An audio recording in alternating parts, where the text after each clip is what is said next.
Are you able to do it? Hello, everybody. So, sorry again. Yeah. Hello, everybody, and welcome to the Crypto Dunk Show. Today is Kirill and Gary, the credit medic from Funding Gym, and we are going to be talking about one of the most interesting topics today in the crypto world, besides Ethereum reaching 1,200, the tax code in US, because a lot of investors that are investing in crypto are in US, and a lot of the information that is available in crypto are coming from US.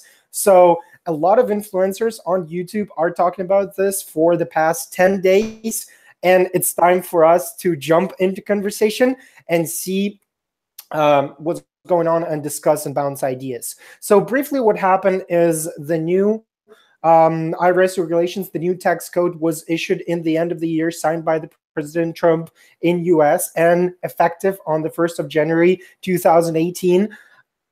It changes the game and it changes the rules of the game. So if before people were kind of thinking that the only taxable event that they're doing is when they're taking crypto out of their accounts and putting them into fiat, that would be the only taxable event. That's why a lot of people hold, and that's why a lot of people didn't want to do all kind of trades and transfers.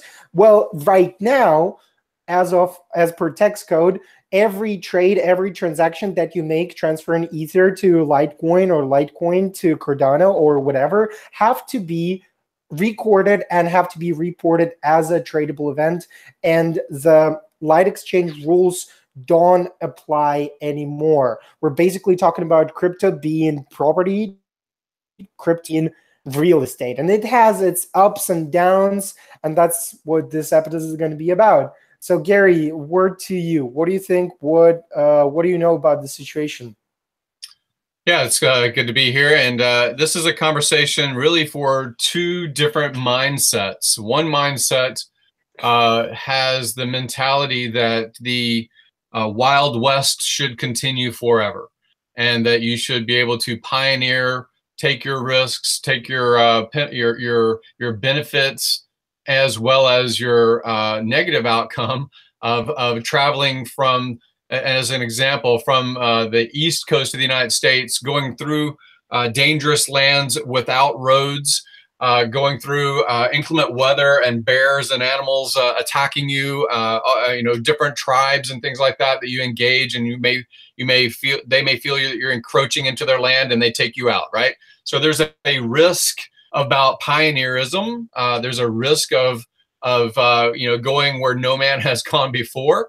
And part of that is it's on you. It is your responsibility to look out for your welfare and to be able to battle whatever comes you come across that may be perilous, right? So that's part of this argument, is that the frontiers mentality says, I am a survivalist, and in this this land, I will find a way to be self-reliant, and I will use my knowledge to do that.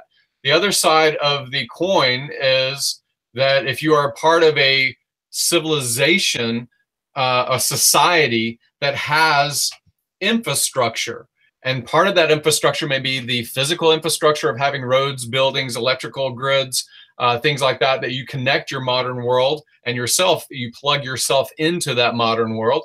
You have medicines, you have wolves don't come knocking at your door, that sort of thing. You have a neighbor legally can't cause you harm, whether it's financial harm or physical harm, without some consequence of law. So it depends on your perspective. In the world of crypto, that's what has been happening since its beginnings, really, is a origin story of distrust. And the origin story of distrust from 2006 and 7, and basically the near collapse of financial systems that led not just in the United States, abroad over to Europe and affected others. This cycle has gone on and over for 5,000 years. So it's not a new thing. It may be new in our lifetime. It may be new by comparison to a couple of generations of our family. Maybe our grandparents remember something in the 1930s, but certainly the new living society that's engaged in the world was frightened in 2005, 6, 7 as what they saw as value disintegrated or evaporated, and they somewhat blame it in some ways appropriately on banking not having fiduciary responsibility for their customers, their clients, and things like that, as far as how they leverage and their investments, which is really the American public and the world's investments, depending on what they were doing. So this origin of Bitcoin and this origin of all the crypto that followed afterward as a reaction to that. And it's part of this libertarian, not necessarily anarchist, but basically saying, let's have a system that's unlinked from government and unlinked from fiat value systems. And so that's really where the origin comes from. However, with every new technology, every new idea, you can be a pioneer for a while, but sooner or later, when you are traveling a certain path from one part of the country to another, and your wagon wheels are making ruts, and your horses of hundreds or thousands of people after you start to utilize those newly made roads just from your first travel, you start to build a civilization, you start to build a society, you start to build infrastructure for that. So this change in some ways of the recent thing that we're talking about, which is tax code, taxation, right? This is not a new concept to be taxed if you are part of a society. If you are from thousands of years ago in old Europe, you were taxed because you were living on the land that the king or the powerful had military to force you off of or force you into serving for. So this idea of taxation is not a new thing. And as big as the planet is, you're really not going to completely escape being part of a society if, especially, you like having internet, you like having electricity, you like having a house that you may have a front door lock that is a quarter inch of steel to protect the bad people from getting into your property, but certainly you have glass windows. So if you like the security of a country or a society that's ruled by law and consequence, you want taxes. You want to have taxes. You want to have a tax structure that pays for these services, and you want this to be funded. Now, it doesn't mean that you need to you need to blindly give everything you've got, right? You need to basically to comply. And that's one of the things that I've had conversations, not just as a credit medic and not just with my friends and workmates and things like that over the decades. It has been that if you're going to learn something, like for me, I come from a medical background. And from the medical background, I want somebody that's going to do surgery on me to have been regulated. And that means that they have to go to an accredited school. They have to go through a lot of credentialing and proof of their ability and their skill set before they use a knife, cut me open, and cure me, right? So there is a benefit to regulation depending on how you perceive it. I like the fact that a vaccination will protect me from the plague. You know, it's strange, but in my military background, I am now immune to plague. I don't know how many people are immune to plague, but because of my military experience and going to foreign countries and things like that, I had to be immune to this. So I like the fact that what was injected into me had regulation, and that regulation had audit and oversight and peer review. And part of that comes from having, you know, in an abstract way, comes from having a tax structure. This is how governments pay for things.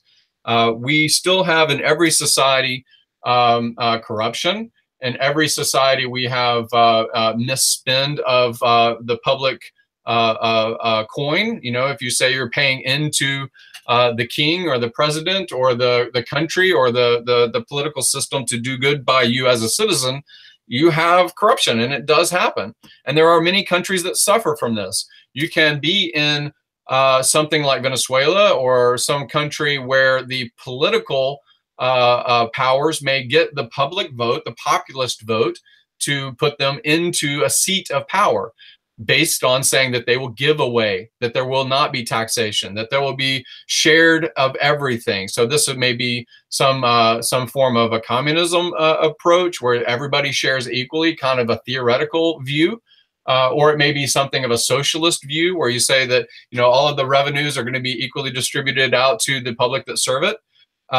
But the mechanism of human psychology affects how that actually works in real world, right? So psychology is not theory. I mean, the psychology of human beings don't follow necessarily theory. So yeah. My little rant is that this idea of taxation is not a bad thing. It is a thing to, as a business person, as somebody that is making a knowledged, at least educated guess about where to put your resources of time, your resources of funding and money into a project. You want that project to do well. And part of that is not simply the ROI, not simply the return of I put $1 into something and I'm getting 4 out.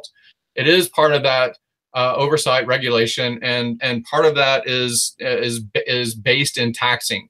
So the things that I'm not that in love with is the amount of documentation that we will have to do as we move forward, right? And I'm saying that because I've had a long investment history as well outside of crypto. And part of that in my background was classic cars, as an example. You may buy a 1960s automobile. You may put, you know, a few hundred or 1,000 hours of your time and life into building it up and restoring it. You may sell it essentially for a profit because you bought it for a low price and it was a terrible, it was a weathered project. It was a mechanically damaged, broken project that you restored. You put your time, money, energy into investing into that vehicle. And then you may not necessarily document that you spent a certain number of dollars on the carburetor to repair it. You may not document well that you needed to upgrade the electrical system. You didn't document well. But this is what happens all the time. People buy something that they're calling, that the government will call an asset. They will call it, you know, buying a classic car. And then you sell it 5 years later for 5 times your money. You put $1,000 in it, you sell it for 5,000, right? The taxable gain is what you're able to present. You're able to present that I bought it for this because I have a sales receipt of buying it, and I sold it for that. This new price that you sold to somebody else. If you haven't documented well, then all of that gain by default would be taxable, right? Because you had a purchase price and then you had a sale price and you didn't really document every bit in between. That's one of the challenges of other assets, like building up a piece of real estate. You buy a house, you decide you're going to paint the interior and you're going to remodel the walls and things like that, but you don't really go through a contractor. You just work on it for the weekends yourself for 10 years. And 10 years later, the property has raised in value because there's demand for what you have done, but you didn't really document all of the expense that went into fixing it. You're just going to eat that cost, right? So what I don't like is other asset classes that are not very well documented and have a lot of technological problems to documenting the investment you made beyond and above the purchase price, okay? And then when you sell, you have capital gains. And when you have capital gains, as far as our tax structure for real estate property, gold, silver, things like that, automobiles, when you sell to somebody after you bought and you sold it for a profit, these are taxable gains, right? Certain things can be taxable losses, you know, capital losses. You can document that you lost money on something. And that usually comes from someone that has a business mind. They're actually documenting what they bought, how much they sold it for. They sold it for a loss, and they move that cost forward, right? So there's certain things you can do, and they're very limited about what you can do. That's why we're going to talk later about definitely you should have a CPA, definitely you should have documentation on hand about what you bought, what you paid for it, what you traded it into that appreciated faster, what you traded it out of and lost. So some of these things, as they get worked out in regulation and as they get worked out as far as government oversight, are a good thing because, yeah, it's amazing to make 10,000% returns in 60 days of investing in something. All right, you buy an ICO, you sell it, you know, 4 months later because it gets a lot of hype, and you made 10,000% returns. There's nothing else you can do that with. There's hardly anything else you can do that with. So I'm not going to sit and complain that I have to pay tax. You know, that's one of the things. Now, I will hire and have hired, and everybody that's listening to this should have a tax professional, that they are on top of the laws more than you and I as YouTubers. But this taxation, this documentation trail is actually the easiest asset class in the world to track. If you are working with a United States or a foreign exchange that requires your verification, requires your identity, your passport, your banking, linking to your bank account, proving that it's you. There's two sides to the reason that they're doing that. One side is to prove. Can you hear me? Your side.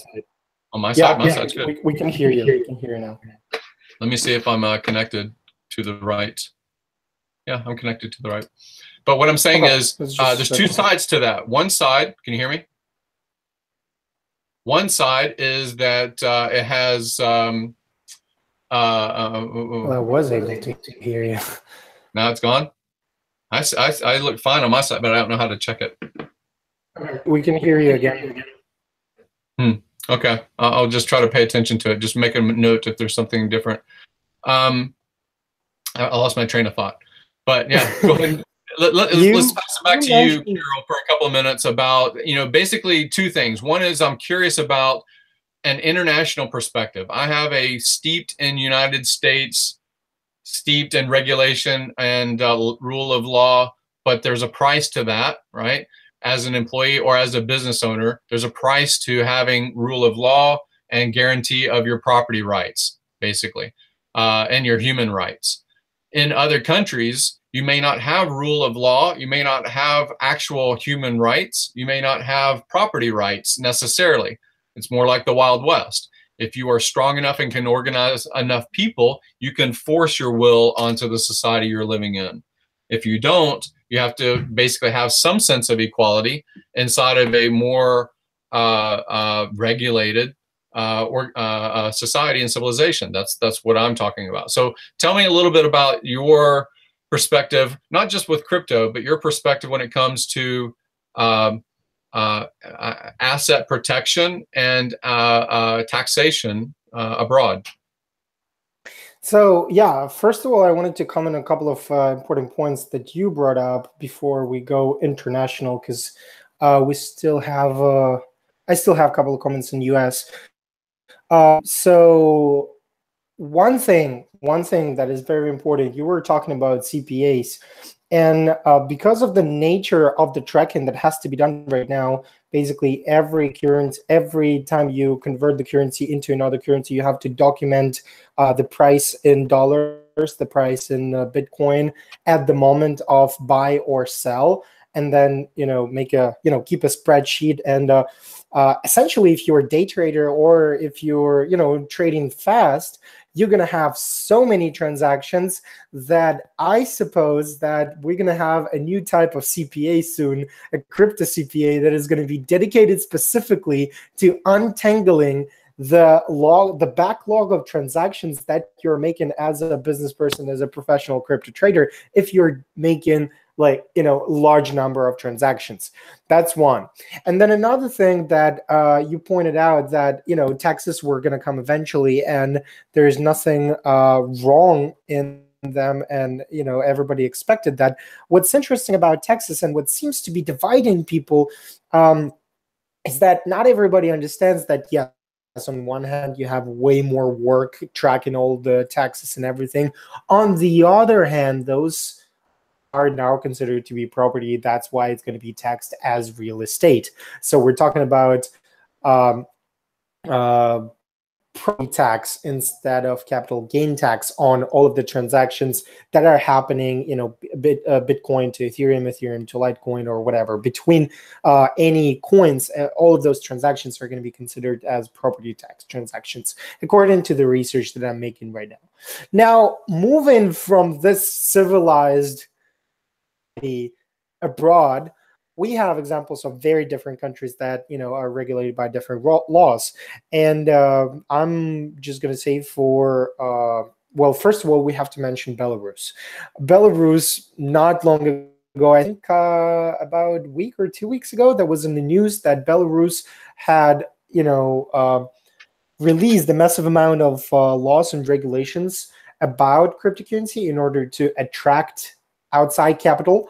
And I think that they have special conditions for both mining and trading. Now, what's interesting is that although not too much mining is happening right now in US, I suspect that even more mining is gonna move to Quebec, to Canada, because of the recent regulations and recent promotional activity that the country has been doing to attract miners. So the taxable events and all this tax code affects American miners as well. So, just to point that out. Now, talking further abroad, let's go to Ukraine. And in Ukraine, the latest news that I'm hearing everywhere is all of the raids and all of the kidnapping that is happening when people from the government are racketing people who own exchanges or who are publicly known to have cryptos. They basically kidnap people and steal their passwords and steal their money. And that's a big problem that is happening right now in Ukraine. In Ukraine, just like in many countries, there are no regulations whatsoever about the crypto. And when you don't have any regulations about crypto, you're essentially talking about Wild West with the rent that you just did. But with the Wild West comes not only opportunities, but also a lot of danger. So if we're talking about countries where we don't have any regulations, we're talking about massive security problems on the physical level, not even on the hacker level, on the virtual level where somebody can hack into a wallet. No, you literally could be kidnapped while pumping your gas at the gas station, and threatened password. So that's the problem. And I think that with the regulations comes order and definitely comes taxes. And I feel like a lot of people are complaining on YouTube. That's what I heard. On YouTube in US about the tax situation, but I can say that it could be way worse. Like taxes is a big thing in US, and everybody knows that, living in US, you have to give a large portion of your money to the government, and not everybody finds it fair because, hey, it's your own risk and you're putting your own money to build this business. Why do you have to pay? But you kind of do because you have a system. So if you're not acting in this system is just gonna fuck you up. So that's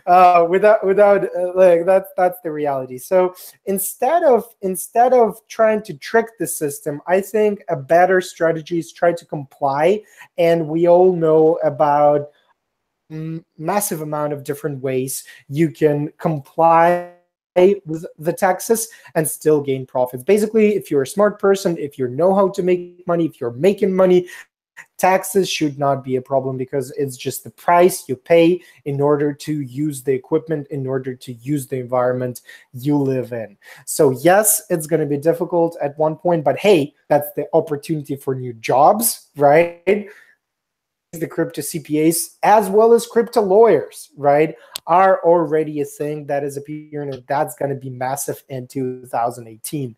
Now, it's going to be even more important because in 2018, people, I'm researching a lot about legal aspect of crypto right now, and I do definitely know that the way we know ICOs today and the way we know the tokens that we are trading today is going to be very different going on in 2018 and 2019. So they're going to essentially, everything is going to come down to securities. Whatever we trade are going to be securities, and exchanges are going to be even more and more regulated, and the government is going to go more and more into that space. We cannot say that it's possibly damaging anyhow the ecosystem that blockchain is trying to build as a technology.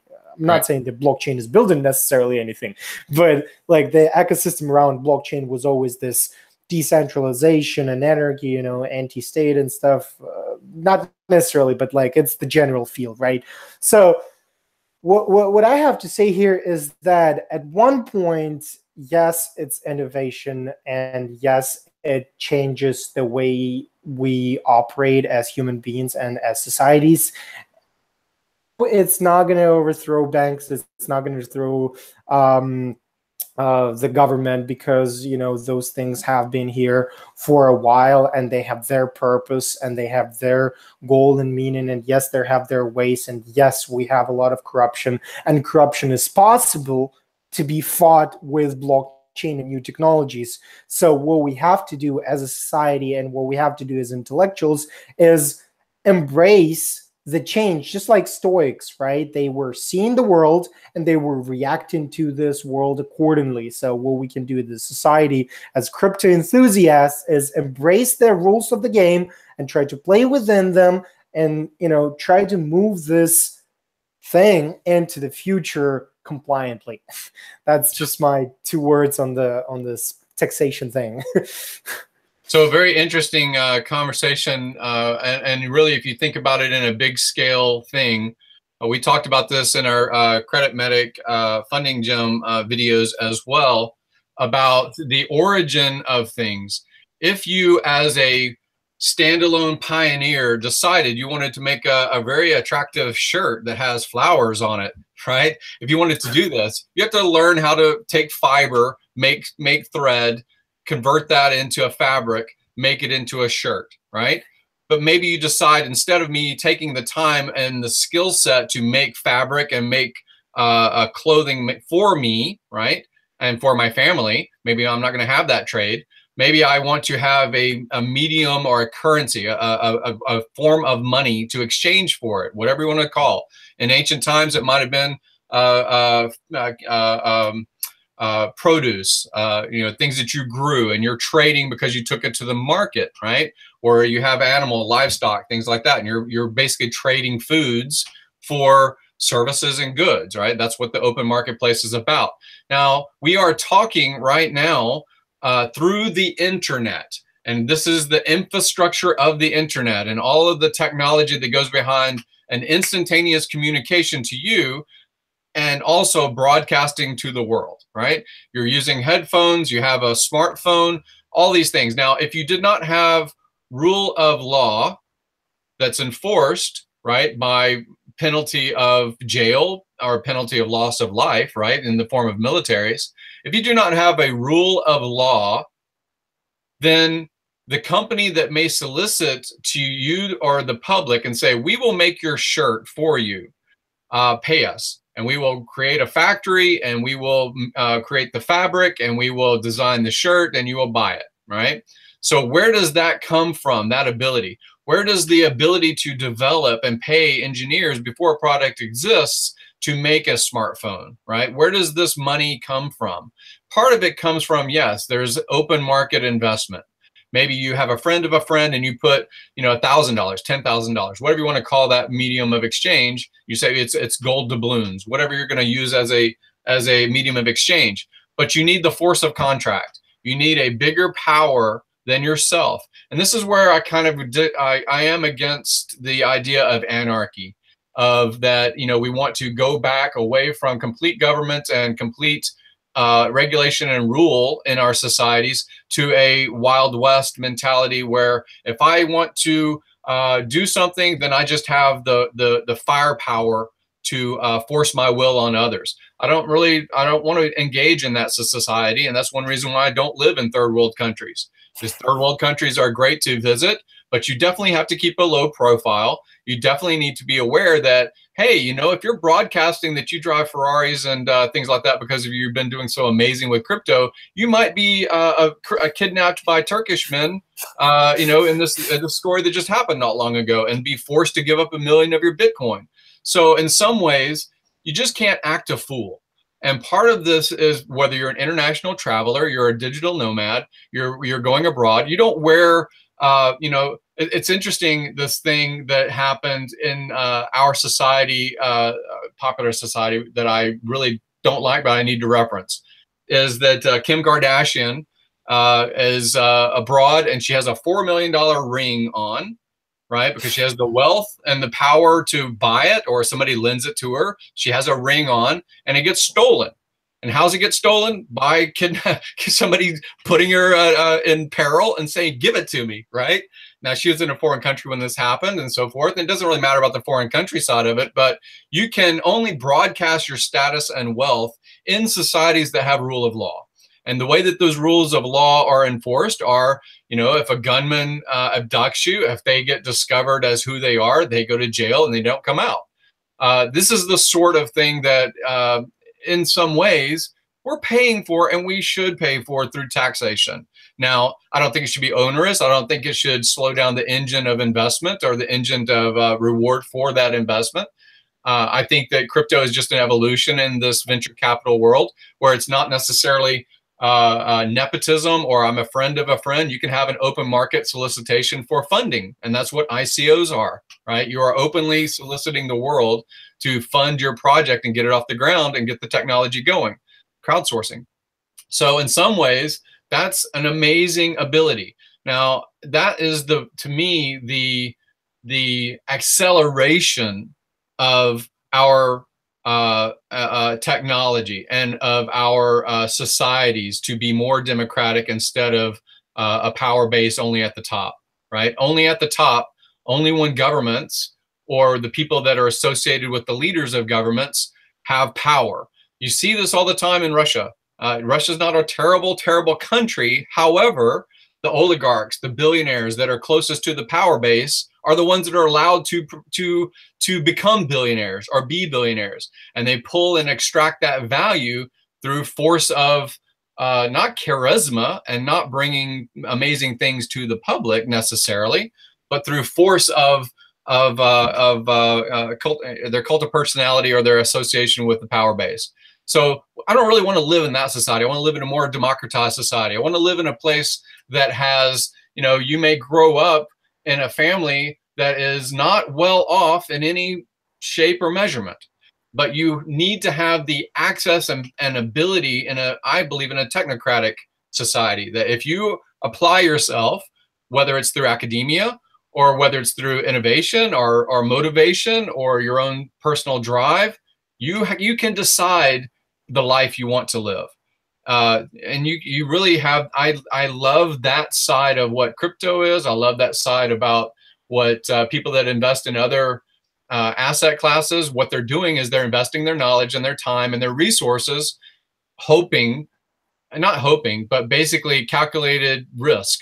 And many people don't do that. So that's the side of crypto that I love. And I am willing to pay taxes for it. Now, when you talked about documentation, it's not that you have to do it. I mean, there's all kinds of tools that will come around, and probably there'll be an ICO that does exactly that. It says, look, we're going to be an ICO about documenting to CPAs all of the ways that you're going to fully comply. So 2017 may have been the ICO of the Wild West and just throw it in the bin and hope it makes a lot.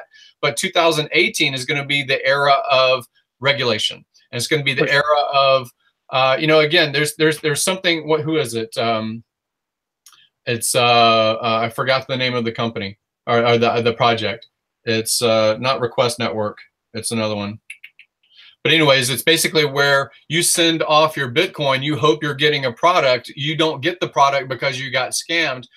You should have some kind of mediation and ability to pull that value back. It's not necessarily a chargeback. I forgot the name of the company of the project, but it really just blew up really big recently.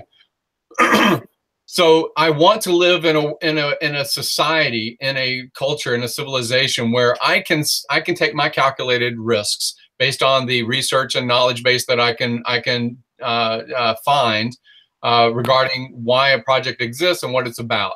But I also want to live in a society where if I'm getting scammed, ripped off, stolen from, my society power, the powers above me will protect me as a citizen. I'm still either going to be one of two things if I'm going to live in a society. I'm going to be a sheep, which is I hope the government takes care of me, right? Or I'm going to be a wolf. I'm going to say, well, I guess I'm going to eat all the sheep around here, right? So it depends on the society you want to live in and how you want to live your life. So that's just a bigger thing. But when you're talking about taxation, I'm fine with taxation. There's tools.